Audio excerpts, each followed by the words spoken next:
Okay, you can start whenever. Okay, thank you. So let's go ahead and get started. Mayor's with us today, but I'm going to take lead on the meeting today as I did last week, and we are going to do our best to stay within the 60 minutes again today. I know we've got quite a bit to cover.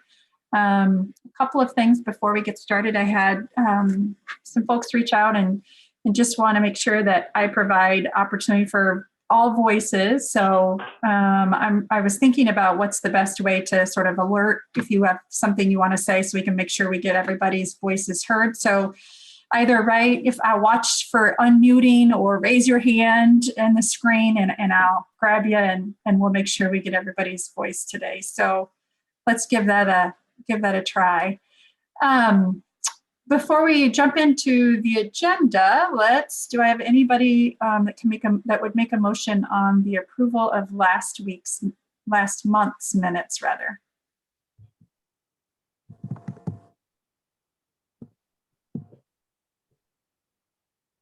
I'm happy to make the motion, although then I will suggest an addition to the minutes.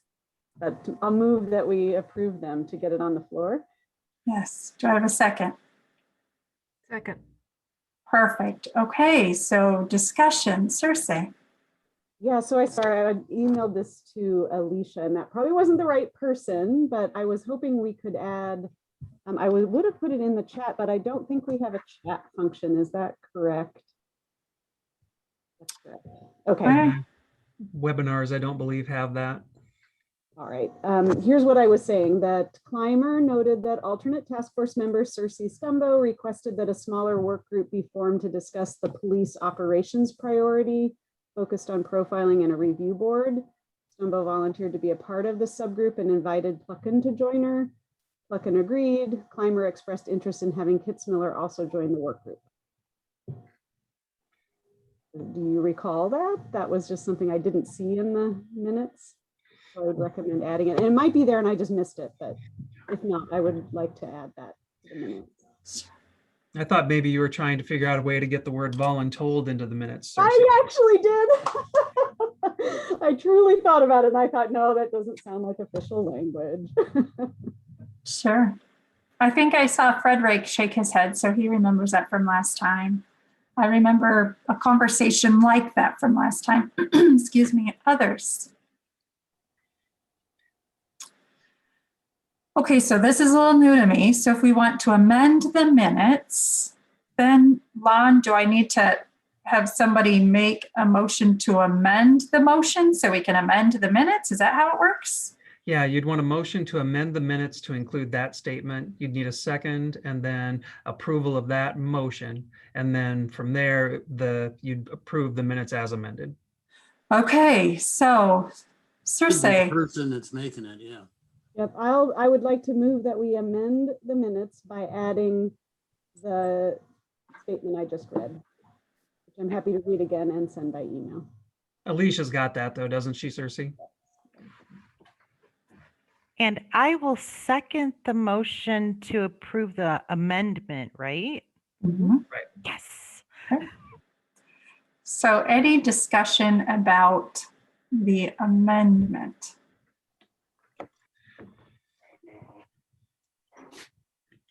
Okay, hearing none and seeing none, all those in favor of amending the motion, please say aye. Aye. Aye. All those opposed, same sign.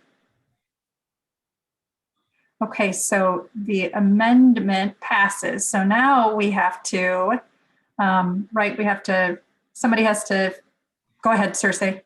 We approve the motion then as amended is on the floor. And so I would call to question, unless, I don't know if there's other discussion people have. I don't need to call the question yet. So do we need to have somebody then, right, Lon, somebody needs to now. The motion to approve the minutes has already been made and seconded. The only thing you'd be waiting for was to see if anybody else offered another motion to further amend the minutes, if there was something else someone wanted to put in. Okay. If that doesn't come up, if there's no further discussion, then you call the question for the vote on the minutes. But since the amendment's passed, you're already approving the minutes as they've been amended. Okay. So we're asking if anybody has anything else in addition to those minutes. I just have a question if somebody else. So the motion on the floor is to approve the minutes as amended, but that hasn't been specified because she only made the motion to approve the minutes. But you already made the motion and approved the motion to amend the minutes, Steve. So now the minutes are considered already amended. So the motion to approve them would approve the minutes with the amendment added, because that's already been approved. Okay, That makes sense?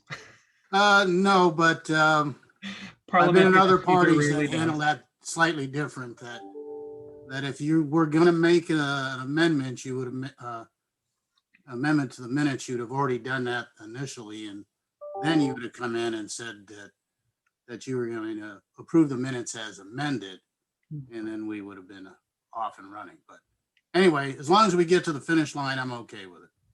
Yep. Amal, did you have a question or a comment? Just a clarification for the public. That was a comment made through a chat or through the Q&A. It was not a discussion. Okay, so The discussion that Cersei was referring to came in through the Q&A. And then I think, was it Anna that brought it up, pointed it out? That was my understanding. If you want to look back at the recording, that would be fine. But my understanding is I put it in the comments and then Anna brought it to the attention of the group.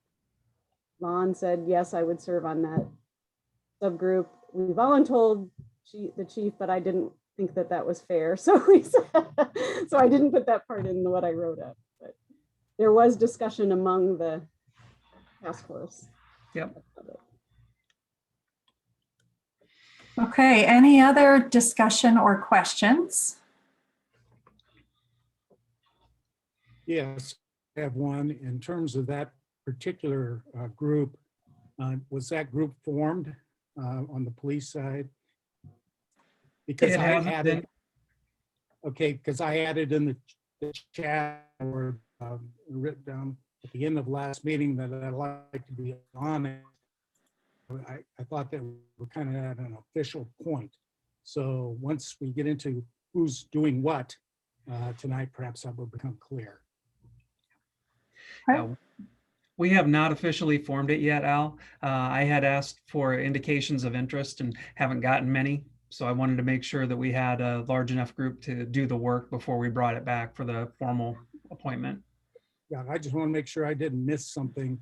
And I put it in right at the end in the chat area, that space. So, yep. Thank you. Mm-hmm. Okay, so now we have to approve the amended minutes, Lon, is that right? Yep. Okay, if there's no further discussion, do I have somebody that wants to make a motion? So moved. Second? I'll second. Okay, so it has been moved and seconded to approve the amended minutes. All those in favor, please say aye. Aye. Aye. Aye.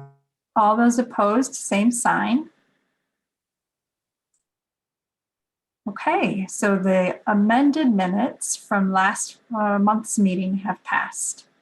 Boy, I'm not sure I could have made that any more confusing if I tried. So thanks for your support on that, Lon, and helping with the logistics. Looks like the second thing on our agenda for this evening is the Outreach Committee update. And so there was a small group of folks, myself, Fred, Anna, and Jennifer, yes, that have met a couple of times and are meeting again tomorrow. So would one of you like to provide an update on our work thus far?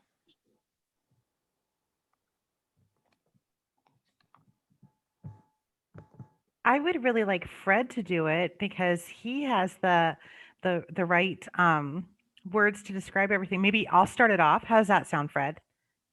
Okay.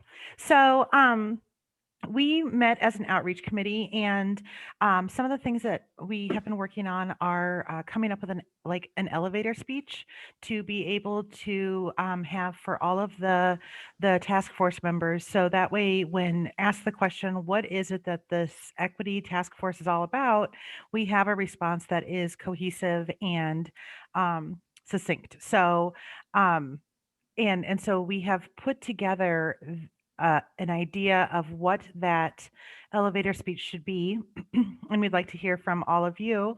I do not have it handy. Does anybody have it handy where they can see where it's so we get all the right words? The other thing so I'll move on from that. The other thing that we have been talking about is looking at really doing an analysis of like what are our needs, and then being able to identify like who are our stakeholders and how do we get those stakeholders involved in order to really have this be a community voice that is helping lead the efforts of the task force. So that's where I'm really hoping Fred would want to talk, because he brought a tool forward to us to look at, to use as an example of how we could go through that process. And so tonight we wanted to be able to talk about that and answer any questions that we can to see if that sounds like we're on the right path for what this task force is wanting. Okay, Jennifer. So, Did I forget something? no, you captured it all properly. So first I'll read the Community Equity Task Force elevator pitch. And it goes like this. Marion's Community Equity Task Force exists to ensure Marion embraces diversity, equity, and inclusion. A group of diverse community members and city employees have come together to cultivate and advance more equitable and inclusive policies, practice, and processes in the city. This task force aligns with the city's goal of creating a vibrant community, a welcoming community that is accessible, attractive, and open to all residents and visitors. In elevator speech. So we will ensure that we send that out to the rest of the task force for review for further discussion. To piggyback onto Jennifer's point, so as we were discussing, about the need for an elevator speech, there's been multiple instances where subgroups of, I'll say, our equity task force have been put into positions within the public where, they've did a Gazette article here or a news article there or an article here, but we haven't had, I'll say, an official posting on our social media site where we're basically saying, hey, here's who we are, here's our vision, here's what we're doing. So we figured that that could be an action that we would take here shortly. We also thought that utilizing the Marion Messenger, which will go out here shortly, would be another opportunity for us to talk about what we're doing as a cohesive group. The template that Jennifer mentioned was more of a change management style type of event where we will start identifying the type of events we would want to do, our key stakeholders, the groups that would be involved, and the form in which we would go out and actually talk or grab information from the city or the residents of the city. So we figured that tool or that methodology is more of a framework that would play a larger part into how we communicate, and break down our work when we start thinking about our subcommittees that would be meeting, and then all of the various structures as well. So it'll be like a one-stop shop that can keep us in sync on schedule, stakeholders, people, etc. So I would be happy to share that framework for consideration to utilize, but it's just a recommendation overall. I think to sort of bring what those two were talking about the first couple of meetings was really trying to find ways in which we could build awareness. And so that's where that elevator speech came in, that we'll share out for the folks to take a look at. And then meeting with Amber, the city's director of communication, to help us determine what are the best avenues to get the word out on what we're doing. We know that that information is being published on the website, but we also know that that's not always the place that folks go to find information out about the work that we're doing. So I think the sort of the first task that we worked on, right, was this idea of how do we make folks aware of what we're doing? So then when we are out in the community seeking their input, they have an idea of what this task force is all about. So any questions or anything for our group, the subcommittee group?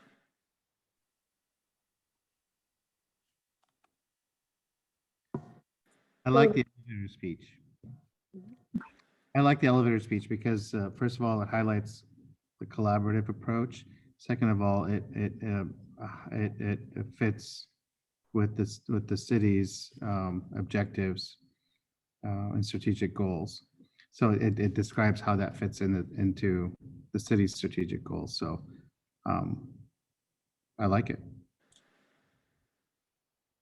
Thank you. One slight tweak to the words that we made. So I know we have our focus areas, which are policies, practice, and perceptions. So we actually changed the word perceptions to processes. So just something to think about as we go through and formalize our vision as an overall group. I know we had a lot of discussion earlier around the word perception. So we thought that processes kind of fit better in our elevator speech. I agree, that sounds good. Do you anticipate then sending it out to the task force and next month having kind of a formal approval? Is that what you're, yep, that sounds great. Yep, we wanted to make sure that we were on the right track, and so just kind of getting some feedback from y'all tonight, so that way we could present a formal next time. And the intent with the elevator speech, right, is for us to at least be, as Jennifer mentioned earlier, to be cohesive and have that same message, no matter who we are, if we're talking on behalf of the Equity Task Force, to ensure that we're saying the same things. And we figured that this could be the start of our overall framework. So then as we continue to build our framework and our subcommittees, then we can start expanding and add, hey, here's our focus areas that we'll be focusing in on as a task group as well. So I figure this will be the building block of the beginning, so we can stay consistent. I think I can just throw in. Oh, I'm sorry. So I we've just got. want to throw in tonight. Oh, go ahead. Go ahead, Maxwell, and then we'll have them all. Yes. Did I hear right in the sense that did it say city employees, a group of city employees, or did I mishear that? Yep, it did say community members and city employees. Okay, I missed the community members part. So, okay, enough said. That's all I wanted to comment on. Thank you, Amal. Go ahead, Amal. I thought it would be really important to highlight the relationship with Marion Civil Rights Commission, especially because Civil Rights Commission is intending on having community conversations and getting input for the task force, that as we are introducing the task force to the community and sharing that purpose of the task force, also focusing on there is a Civil Rights Commission. The Civil Rights Commission is working with the task force on getting that community input, because those events are going to be led and held with the Civil Rights Commission members. Steve had his hand up. Did you still have something you want to say, Steve? Yeah, I do. Is there a smaller version of that? And the reason why I say that is that's a lot of words to, if somebody, and I like it, and it should be something that we communicate out there, but if you're on set with somebody and you're talking, unless you have that in front of you, it's going to be really hard to get it all out. But if you can come up with a couple of things that are real quick for us to respond to, and then we can refer somebody to the overall mission and objective of what you've written down there, I think that would be a fantastic idea, because getting something out and then redirecting them to what you really want them to know is a real good way to go. But you got to set the hook in order to get the fish into the boat. Definitely hear that, Steve. And I don't believe we had it planned that we were going to be testing you all to recite it. So be Thank thankful you. for that. And can I just comment to Amal's point too, that regarding that there isn't one organization that's highlighted specifically within this task force, because we wanted it to also be like moldable throughout the different things in the different community groups and whatnot. So so recognizing that it's the base that then we can branch off and be able to, like, I can talk with my civil rights commission hat on and talk about, so this task force, and this is how how I'm a part of it specifically. But then, like, Chief Kitzmiller could say, and as the police chief, this is how I work with it specifically. And to Steve's point, yes, I think breaking that down into like some short talking points, so then you just kind of know what the meat is, but to be able to see the whole thing helps you absorb it too, so that way the words that naturally come out are still cohesive with what the group is doing. But I definitely hear your point about the length of it. What I'm getting at is we're introducing a new body to the community. What is the goal? What is the purpose? We're trying to get the community input for the task force to come up with an action plan or new policies. Who's going to do or gather that input? We wanted to utilize the relationship that the Civil Rights Commission has and lead those discussions. So when you introduce this body and send another body to get the input, I thought having that relationship would explain what we're trying to do and how the two entities relate. So perhaps that, I hear you, Amal, and I think that makes a lot of sense. In fact, that follows what we had talked about in our subgroup work, is, really this elevator speech in a, 30-second, less than 30 seconds, this is what this group is doing. But, when we really look at the awareness campaign and making sure that our community knows what we're doing, that there would be more information shared, such as working in collaboration with the Civil Rights Committee, working in collaboration with the police department, right? So I don't know that we were negating those relationships, but we felt like, when we needed to have something that was sort of, right, an elevator speech. But I run into somebody at the supermarket, and I was at the equity task force last night. Well, what is that, right? And then I'm able to quickly say, this is what we are, and we're working in tandem with some of these other groups. So I think what you're saying is what we had envisioned. If I remember the conversation, and I'm seeing Fred and Jennifer shake their heads. So your point is well taken. And I think we were in the same place you were, Amal, and really making sure that we celebrate. I think that's what we have to do, is celebrate that we're working in tandem and collaboration with other entities in the community. Okay, so we will make sure to share that elevator speech out so you all can provide feedback on that for the next month's meeting. It looks like next on our agenda, which is a big one. Yes, Can I jump Cersei. in just before, I'm not sure that this is appropriate at this time, but I don't see any other place. So I'll bring it up because Sure. Anna was on that subgroup and had shared with us that one of the things you were thinking about is as we're continuing to do more surveys and finding out more from the community about their interests, there was a question about, because one of the interests is to be to have representation, broad representation on staffing within the city. And so one of the questions was, do we have information now about the racial and ethnic makeup or demographics of city employees? And the understanding is that actually what's collected is gender, but not race and ethnicity. And so it seems like that might be something we want to think about, making a recommendation that at some point and in some way that the city collect racial and ethnic demographic information about the composition of staff.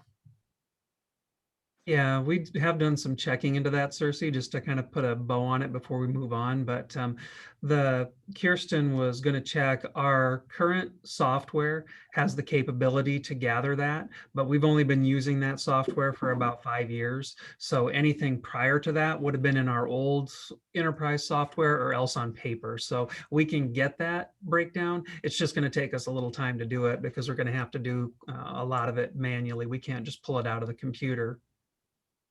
And also those questions, they are in the application as optional. We can't really force anybody to answer those. So we're thinking we could go back and still inventory all staff, but it's going to be optional for them to answer. Kirsten, did you have something? I saw that Kirsten unmuted. Nope, I just wanted y'all to have a face with the conversation. Okay, okay, all right. Cersei, you had something to add, I think. Just concurring with them all, that's quite standard, that kind of demographic is optional. And so I think that's great that we've got it, even if it might take a little bit to get to it. So thanks. Right. You know, won't it be nice when we're all in a room together and we can just have some natural dialogue? I look forward to that. So thanks for working through this evening. Okay, so framework and equity definition discussion. Lon, are you going to Lon or Amal lead us on this one? Yeah, so we started talking about this at the last meeting as far as putting an equity lens in place for policy proposals, policy analysis for the city. So if a proposal is coming in front of the city council that's going to change a zoning ordinance, that it's been analyzed to take a look and see, does it have any kind of disparate impact or disproportionate impact on any specific populations?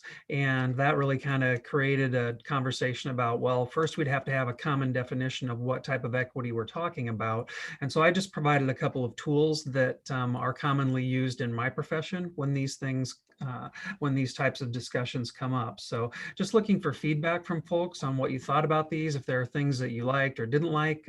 It sounds like Fred may have some alternate tools that he has used, because when you're talking about change management, part of this is a change management process as well, for the readiness for the inside of the organization to just kind of further that along, because I think this is something that the city of Marion could certainly use, whether it's an ordinance that we're passing, a resolution that we're passing, a project that we're approving, to actually implement this kind of analysis into the way that we do business. It's just another way of ensuring that, you know, with the history of government in the country, with practices like zoning that reinforce redlining, it's worth making sure that if you are passing something, there are maybe times that it does have a disparate impact, but the council should know that as they make the decision and be able to articulate the reasons why something like that might happen.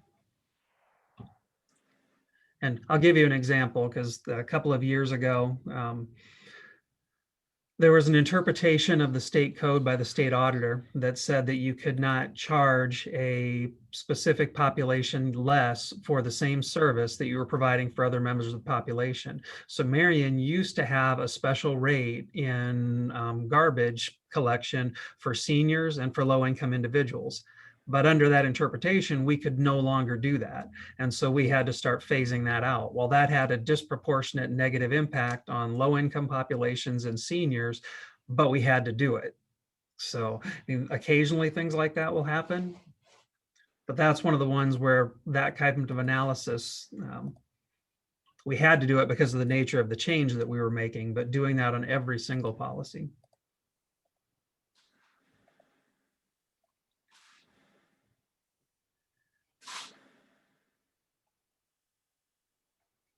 So I found both of those documents to be of great value, and I read them directly. And I hope that we can be informed in this manner, and hopefully that we could at some designated month or time be shooting for adopting a change management method that includes the attributes of many of the attributes here. We need to be bold. I think to set this in motion, I would hope that we would have something like this as a position clear, at least by in 6 months, hopefully a little sooner, but maybe that's too aggressive, but very valuable information. I think it will shape our work greatly. Well, and that's where I'm really looking to tap into the collective knowledge and experience of the group. Is the ones that I've got, I draw from my sources. Those of you that work in this sandbox draw from other sources as well. So this is by no means the perfect one. It's just the one I'm most familiar with. So if you have other resources or if that you want to bring forward or we want to discuss them and design one that's appropriate for Marion, then I would look for this group to do some work behind the scenes on this one to get it ready, outline this is what we think the process should look like, and then make that recommendation to the city council that the city should adopt this. Yeah. Well, Steve, go ahead, Al. Lana and group, I would just say that research on this topic in all organizations, regardless of cities, schools, and other entities, basically says that until the governing body or senior leadership formally adopts a change management model, these kinds of initiatives tend to fail or kind of dissipate. And so the importance of this is great, and there's enough commonality here. I think the documents you're sharing have the right ingredients. We just need to push to have that in place for the city here. And then it's a long haul in regard to how deep it goes in all operations. Looks like, I think Steve and then Cersei. Thank you. I'm kind of curious, Fred, what you said you had also an example of a similar framework. I'd like to have the opportunity to kind of sift through that and compare what Lon has sent out, because like Lon said, there are different options out there, and maybe between the two of them or so, we might be able to come up with something that fits the city of Marion, and so it'd be, I'd be curious to see what you have, Fred. Yeah, I'll be willing to share that as soon as we share the elevator speech as well. I mean, looking at the framework that Lon provided versus what I have for a framework, mine's is just an Excel version, essentially, but it has the same type of elements. Well, and I would say Lon's framework is more tailored towards the specific topic. So I think we could customize it to fit our needs, but it's another resource and tool, as I mentioned. But I agree with Al's point that we do need to push forward and adopt something as a group. But I will share that. Cersei.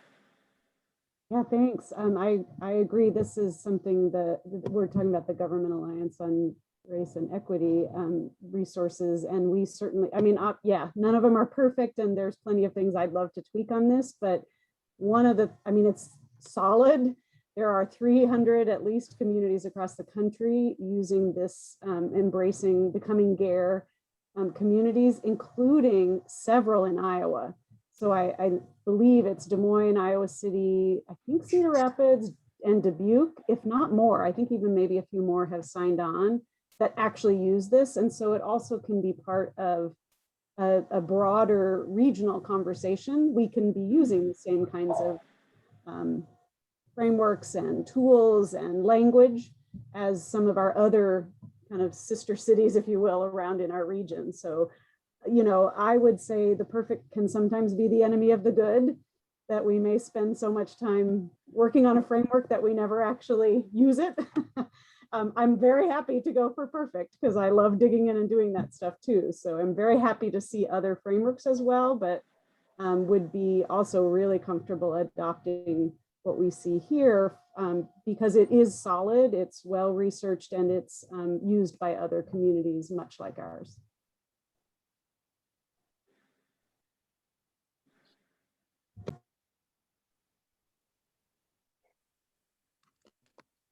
Other comments?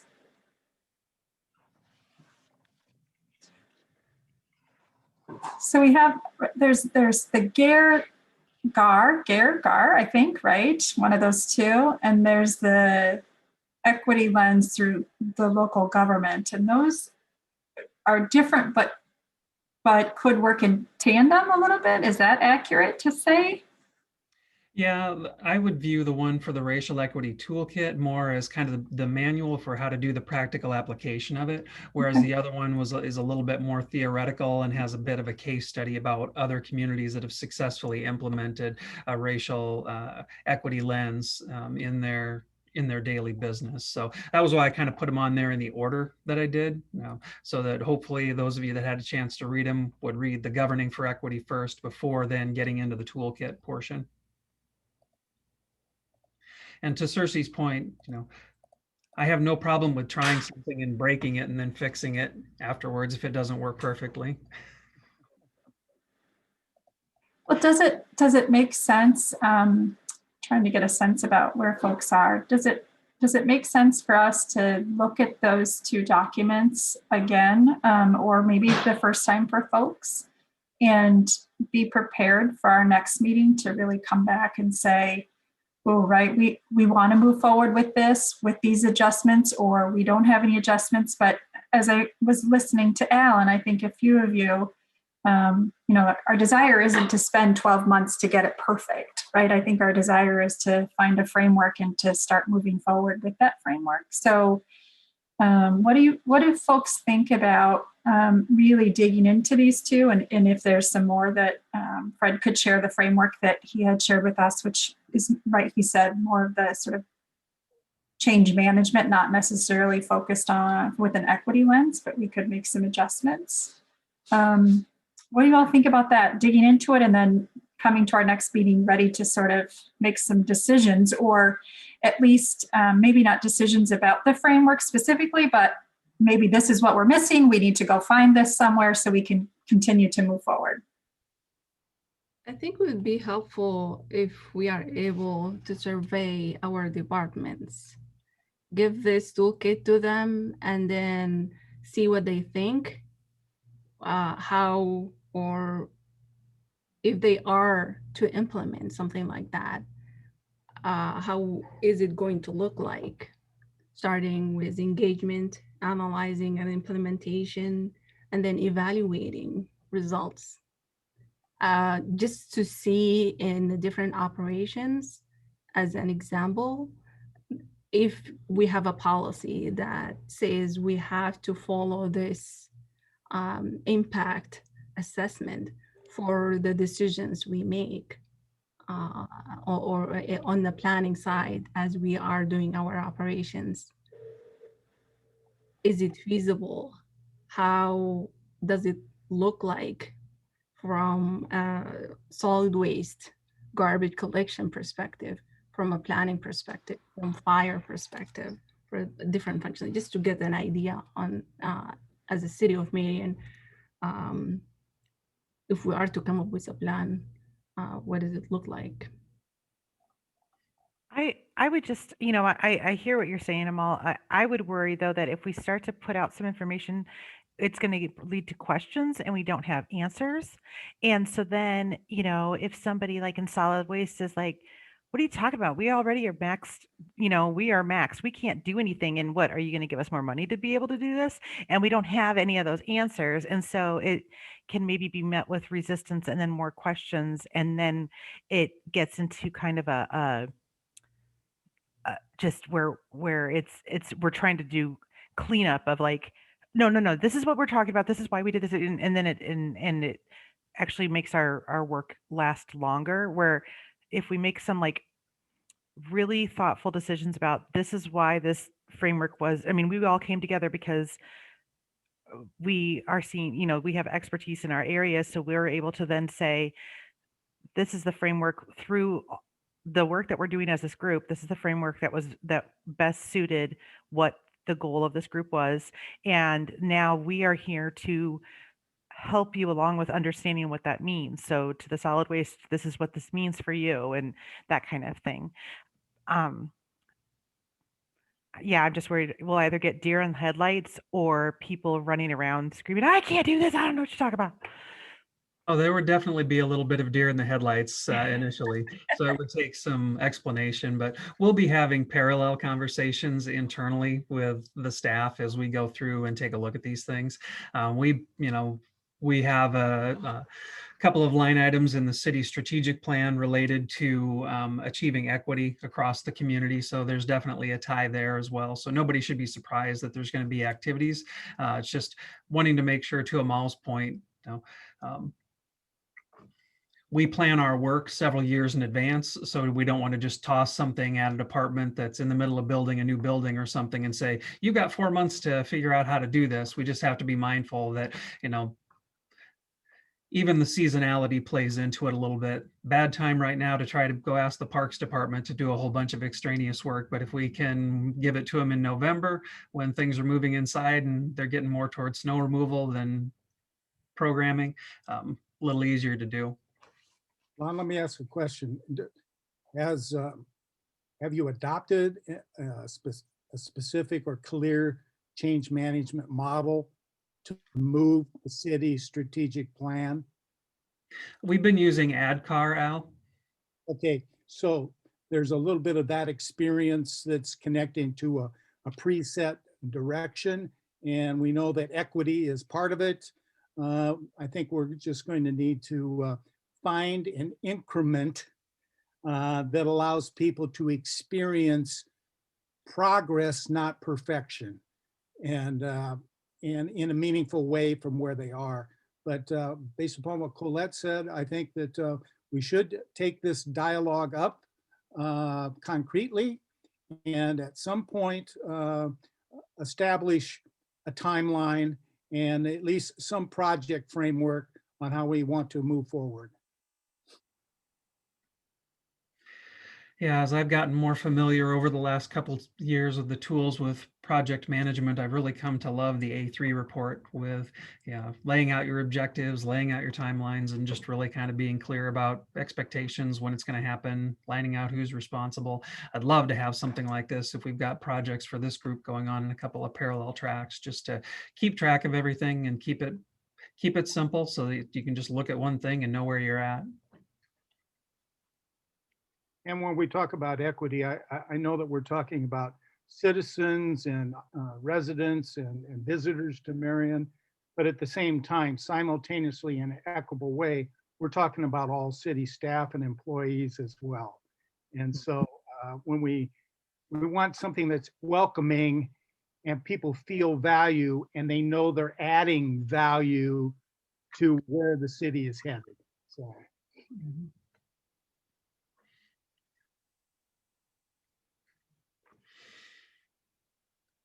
Hey, so I've got a question for you, Colette.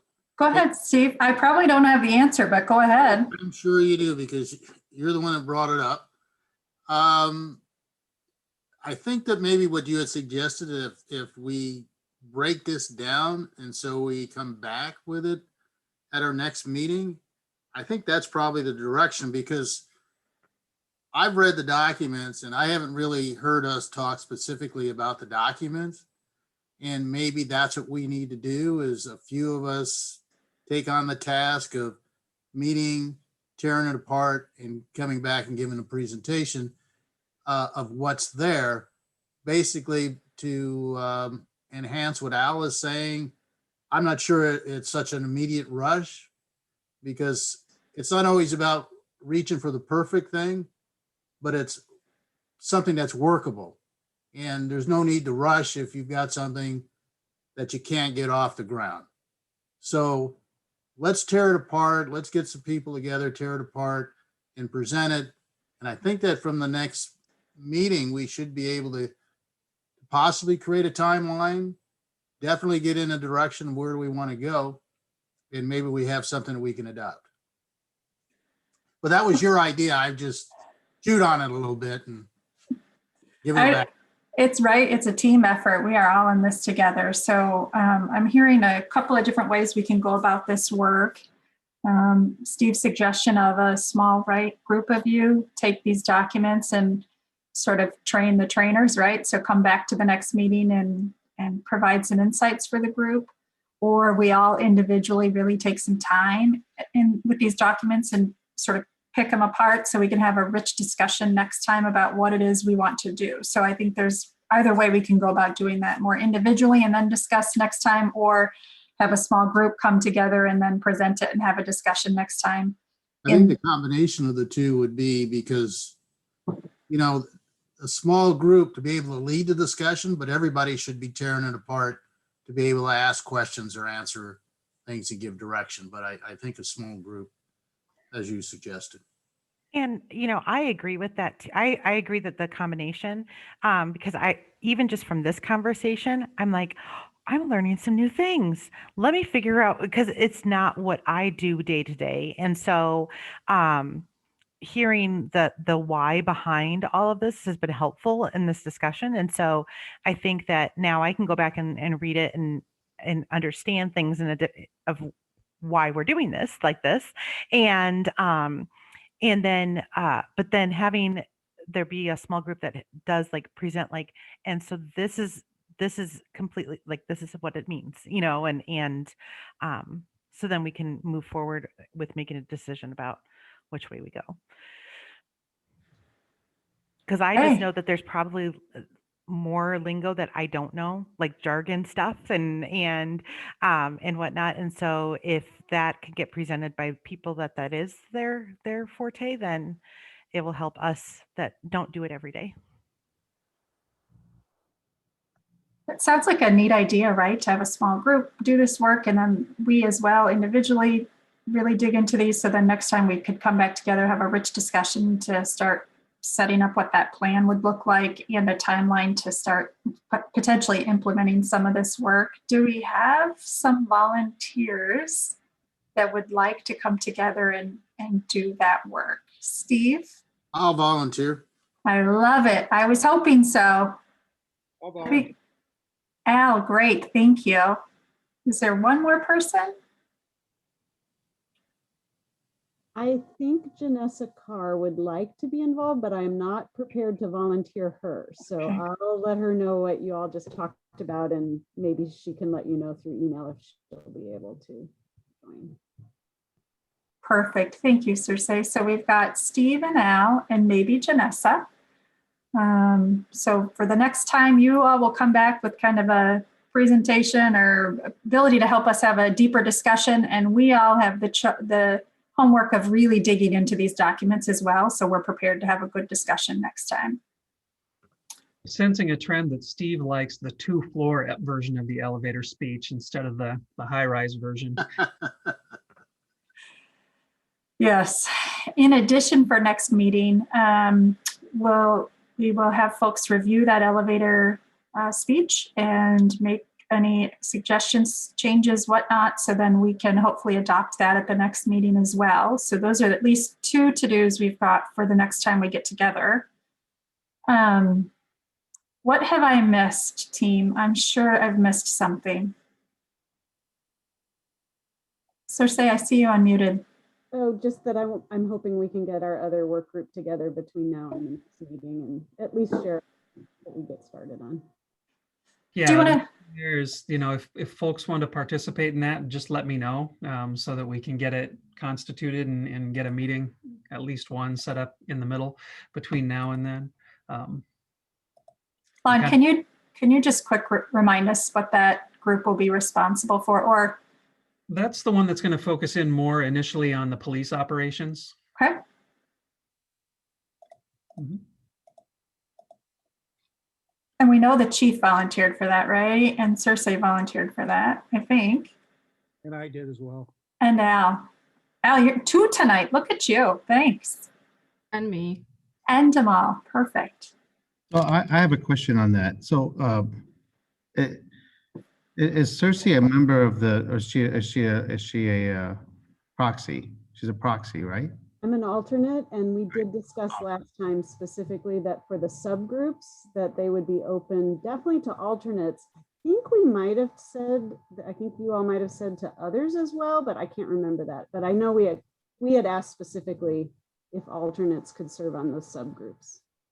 Yeah, I think one of the things What's we'll the have to question watch you- with that is just to make sure that, like if I don't have, if an alternate's going to serve, that should be the subcommittee that the regular member would also have been the one they would serve on.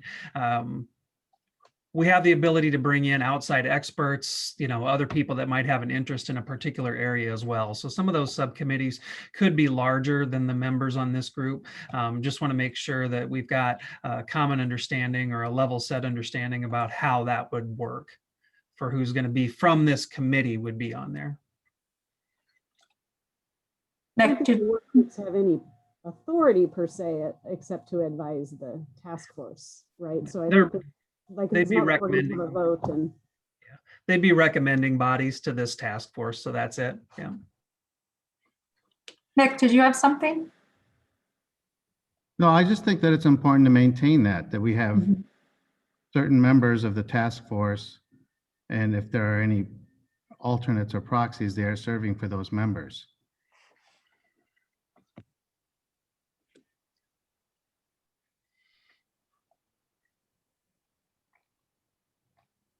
Lon, you can put me down for the police task subcommittee as well.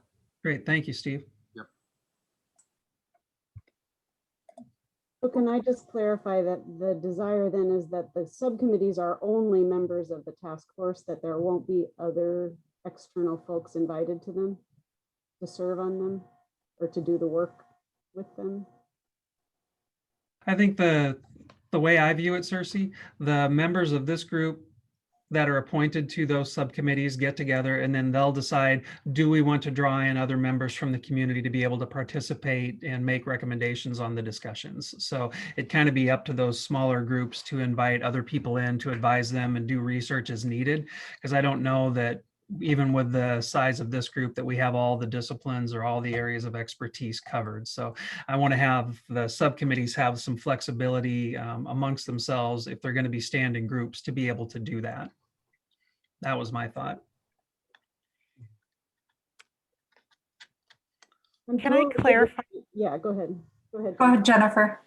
Can I clarify? Because I think, so we've got those that are appointed, we have the alternates, and then we have outsiders. I don't know what else to call it. So we've got three, and I think the alternate and the outsider are getting like used interchangeably right now. And because I think what I'm hearing, my thought is we have these small work groups, but we are a very limited number of people that are appointed that are part of this first one. And so, like, is there anything holding us back from expanding our pool of people to include the alternates in those subgroups, so that way the work can be spread more evenly, and it also allows for people that have expertise and they happen to be an alternate could be part of a work group. But I'm hearing that it gets tied into the outsiders one, and that is a different subject than the appointed one. Am I? So I think that's what we're saying, right? Is we have a membership of, is our membership 12 members, maybe 15 members? 13 people. Okay. 13, right? So we have 13 members on this task force. And those 13 members, right? Member number 13 might actually have 3 people assigned to it, right? Because there's an alternate and an alternate. But that number 13 or that number 12, whatever it is, right? I'm just providing an example at this point, that they would have 1 seat available to use. And then, right? So if I think, Cersei, are you and who are you with? I'm an alternate. So there's Janessa and Mike are the representatives from the Marion Alliance for Racial Equity. Okay. And I are the alternates. Okay, so right in that instance, I guess what I'm saying is, you know, we wouldn't have all 4 of those folks that initially would be assigned to a subgroup.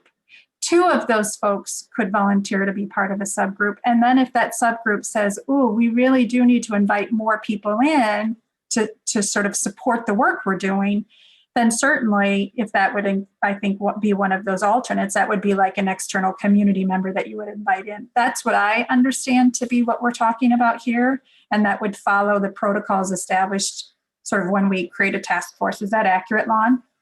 I guess that's how I had envisioned it. Because I mean, let's talk, but I'll use the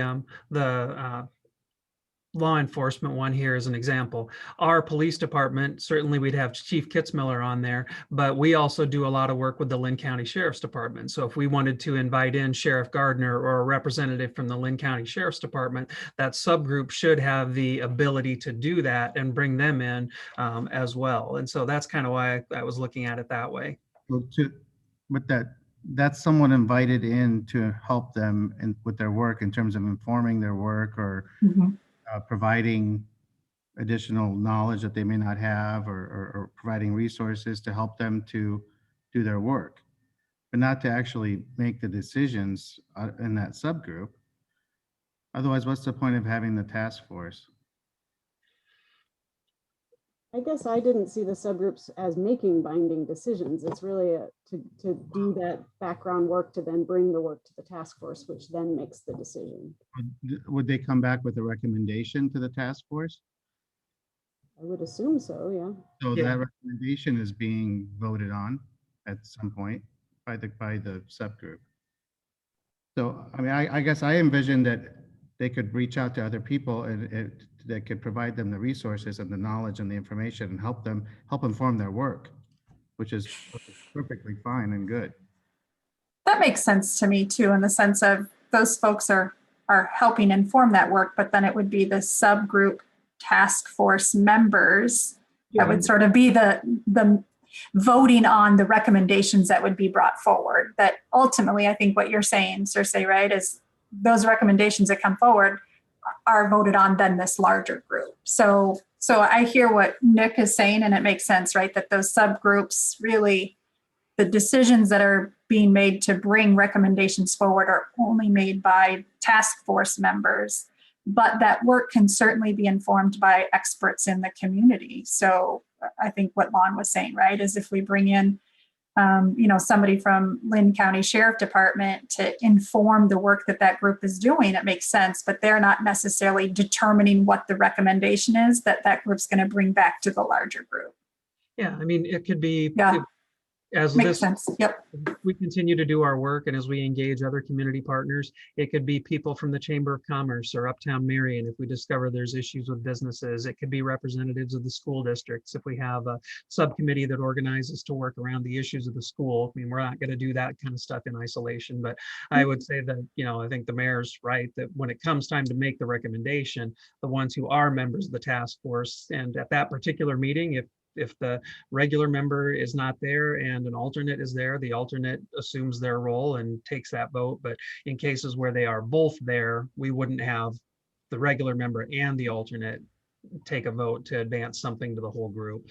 I would imagine they're probably going to be of like mind anyway, but that way we just kind of honor the intent of making sure that the task force members are really fulfilling their roles. Makes sense. I mean, that's what we're doing. If we look at the work, our subcommittee is doing the communication side of the house. So, right, we're inviting Amber to come in and provide some information because of her level of expertise, but she's not making the decisions, right, for the recommendations that we're going to bring forward to all of you. So, I mean, there's a real example of how we're doing that now. So, okay. So I think we've got our game plan for next month as well, right? We just keep chugging along here. Do I have a motion to end the meeting? Do I need a motion? I feel like I need a motion to end the meeting. Do I? Chair does not need a motion or a second to adjourn the meeting. Oh my gosh, look at that. Yes, but not for a regular meeting. Okay. I'll figure it out. I'm sure in about 2 years, I'll have it all figured out. So with that, thanks for staying on task. Really appreciate all your voices tonight. And we'll look forward to really digging into these 2 documents for next month's meeting. Enjoy your weekend. Thank you. Bye. Yeah.